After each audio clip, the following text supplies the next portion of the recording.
hypertrophy conditioning here. In today's video, I want to discuss the three different types of muscle contractions, what they are, the differences between them, and how they can affect your training. So there's three different types of contractions.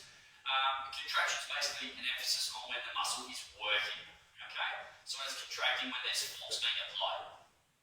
So we have the first type of contraction, which is called a concentric contraction. And it's basically the muscle working and it's getting shorter. Okay, so if we think of a bicep curl, say if I'm standing up, I've got a bar, I do a bicep curl, the muscle gets shorter as it's working. That's a concentric muscle contraction. Okay, that's most typical. So if you think of things like squats and lunges, when the muscles are actually working, they're getting shorter. So that's your typical type of muscle contraction.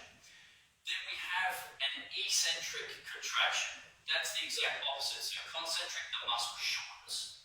Eccentric, the muscles are working, but they're getting longer, muscles lengthening. So if we think of, for example, a good morning or a Romanian deadlift, an RDL, basically if we have that hinge pad there, the muscles are working, but they're on stretch, they're on tension while they're lengthening.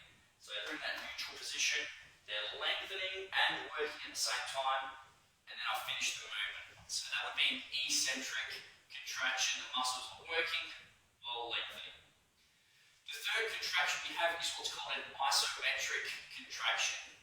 That is where the muscles are working at full capacity, full tension, but there's no change in muscle length. So if you think, for example, a wall squat, where you're in a squat position, knees at 90 degrees, and your head against the wall, basically you're holding that flat position and your knees are at 90 degrees. The muscle having to contract at full capacity to hold you in that stationary position, but the muscle length never changes. So those are the three different contractions, just recapping. Concentric, the muscles are working and shortening like a bicep curl. We have an eccentric contraction where the muscles lengthen and work at the same time, like a good morning or a Romanian deadlift. Then we have an isometric contraction where there's no change in muscle length, but the muscles are working at full capacity to hold you in that tight or that stationary position, like a wall squat or even a plank, for example. So those are the three different contractions. Some differences between them. Concentric, like I said, is probably the most typical of your contractions. Most standard movements will be concentric. The benefit of doing that is it's very easy. The muscle basically shortens and lengthens. It's a very easy way to get the muscle to work. Eccentric contractions where it lengthens leaves you with a lot more DOMs, so delayed onset muscle soreness. So the reason for that is the muscle having to contract and they're getting lengthened at the same time. So you're getting that stretch and contraction point at the same time, which leaves you feeling sore, more sore in comparison to a concentric in the following days.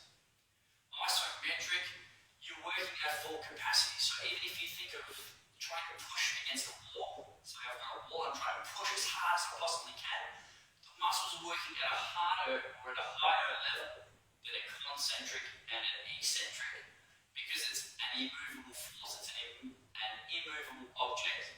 So I can recruit more muscles with an isometric contraction than a concentric and an eccentric type of movement or exercise. Okay? So one last recap. Concentric, muscles shorten, very easy to perform. Okay? Most movements will be of the concentric nature. Eccentric, the muscles are lengthening and contracting at the same time, leaves you with more DOMs, delayed onset muscle soreness, in the preceding or the following days. And isometric contraction allows for a higher recruitment of muscle fibers, so you can recruit more muscle fibers together at one point because you're trying to perform a task with an immovable object or holding position. Okay? So those are the three different muscle contractions.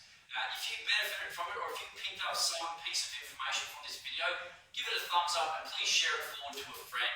Okay? So those are the differences between the three different muscle contractions, guys. I hope it gives you an understanding of what you're doing and sort of the differences between them and how they can be of benefit to you and your training. Okay?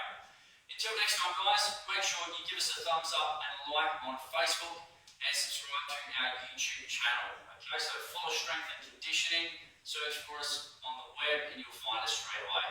Okay, until next time, train hard.